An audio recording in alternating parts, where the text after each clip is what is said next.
Let's bring in Mike Cozzi. Good morning, Mike. Good morning. And how are you this Friday morning? Very good. All right, so we have a tied-up series in the American League, and we have what appears to be the Atlanta Braves on the verge of going to the World Series in the National League. Wrong again. No? Well, Houston's down 3-2. Oh, they are. Oh, that's right. I forgot about that. That's right. That's right.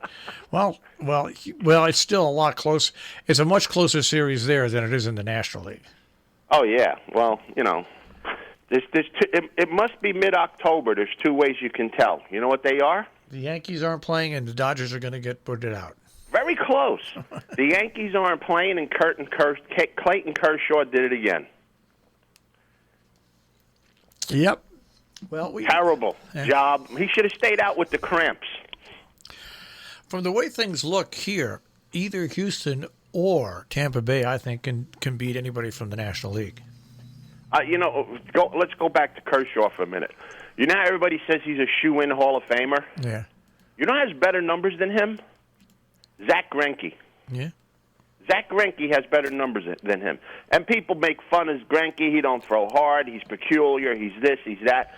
He's a more effective pitcher than Clayton Kershaw, period, end of story.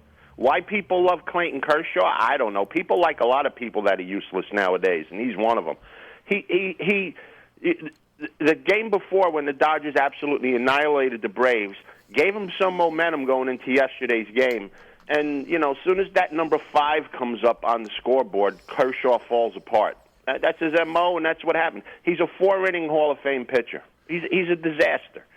But, like you said, the Braves, they have a command in that series right now. And don't count the Astros out yet. No, I'm not. That's why they led off the game with a homer, and they had a walk-off, and like even Pedro Martinez said last night, he's shocked at how good Houston's pitching is. And Dusty Baker, in the last 2 games, he's pulling all the right cards out. So buckle up today. If they win today, they're going to win Game 7. That's why I said either Tampa Bay or Houston, because Houston's playing really well. Tampa Bay has been playing well now for 2 months. Mm-hmm. So I really believe that either one of those teams. Tampa Bay's a good team. I mean, if Houston makes it to the World Series, they earned every inch of it. They earned every inch of it because they had a tough series against Oakland, and now that they were, there's not too many teams came down 3-0. So. If it happens, the Tampa Bay Rays could be up there with the biggest collapse of the Yankees from 2004. Well, I was just going to say, that's exactly what I was going to say. They could take the monkey off the Yankees' back for a little bit. Yeah, I was going to say, there's only one other team that I know of that lost down. I had 3-0. They're the only ones, yep. So All right. We'll see what happens. I've definitely be watching that. And that game tonight is at 5:30. All right. It should be the second game. Really? I mean, the Braves and the Dodgers, that's pretty much over. Let them play at 5:30. Put the other game on at 8 o'clock. That's going to be a big game tonight. The Dodgers and the Yankees always seem to get the nod, so it's the way it is. They never learn. They keep getting a nod and they keep losing. Yep. All right, let's go on to football. LeVon Bell, he's signed with Kansas City. Yeah, I saw that on the telly this morning underneath. And good luck with them. Here's what I don't understand, Mike. Here's a guy who's paid millions and millions of dollars by the Jets, and he's just terrible. He's just not performing. That's fine.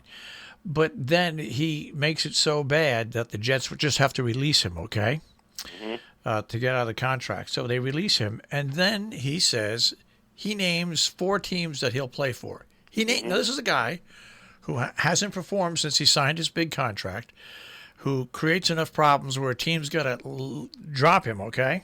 Mm-hmm. He names his 4 teams, and those 4 teams come begging.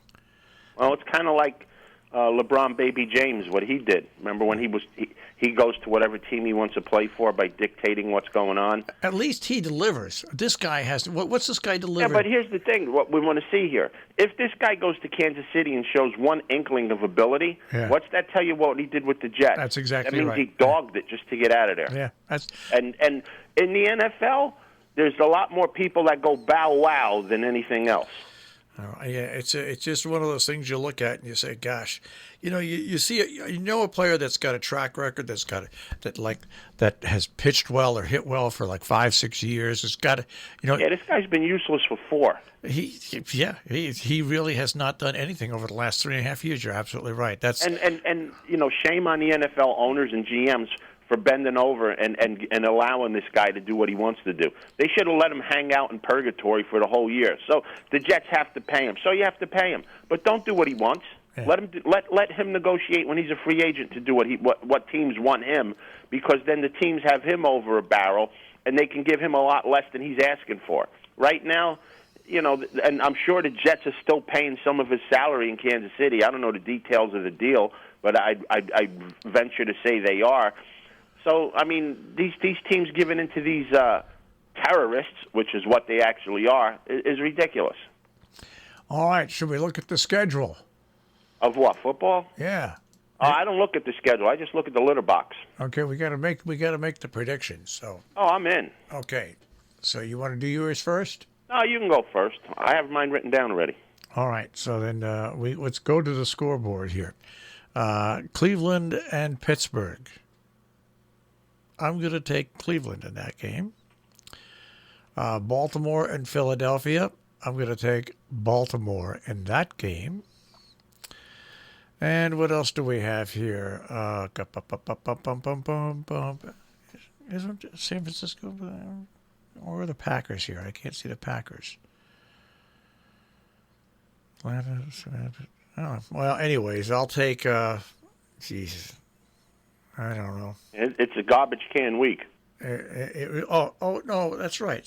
Sunday, I'll take Green Bay over Tampa Bay. Okay, so you took Cleveland, Green Bay, and who was the other team? Pittsburgh. No, I took Cleveland. Yeah. You took Cleveland? Yeah, over Pittsburgh. Yeah. All right. Well, I took Green Bay like you, and the lucky marbles fell on the Rams in Miami. All right. So we'll see what happens with that. Any other sports to talk about? Yeah, we got a race for tomorrow. All right. What do we got? The 9th race at Keeneland, the Grade 2 Ravens Run. I think that there's 10 horses lining up for this race tomorrow. 2 horses I'm looking at. My top pick is the 2-horse, 4 Graces. This horse is 6 starts lifetime with 4 wins and a second. 1-for-1 over Keeneland. Ran there in the middle of the summer in the Beaumont and drew off and won that race by 4. Got run down by Sconson in the 8 Bells, but the good thing about that day, we had Sconson. So we come back with 4 Graces tomorrow to win the 9th race at Keeneland. And the horse we're going to use underneath is going to be the 6, Reagan's Edge. This horse has 5 lifetime starts with 2 wins, 2 seconds, and a third. Never been off the board. Ran second to Frank's Rocket, who's going to be one of the favorites in the Philly Sprint in the Breeders' Cup in a couple of weeks. Other than that, this horse has done nothing wrong. So we're going to go with the 2 on top, and we're going to go with the 2-6 Exacta box in the 9th at Keeneland tomorrow. That is the, what's the name of that race? The Raven Run. The Raven. How'd you do with your internet pick yesterday? How do I do with my internet pick every day? Yeah, that thing's got the biggest San Juan hex on it than the Jets do. I think I have 1 pick there that won in a month. How bad is that? That's tough. That thing's jinxed. That's tough. You got to get an exorcist for the website. All right, we'll try. We'll work on it. Have a good weekend, Mike. I'll speak to you on Monday. You too, guys. Enjoy the baseball games, folks. Oh yeah, gonna be good. Take care, guys. Mike Cozzi with a check on sports this morning here on Robin Hood Radio.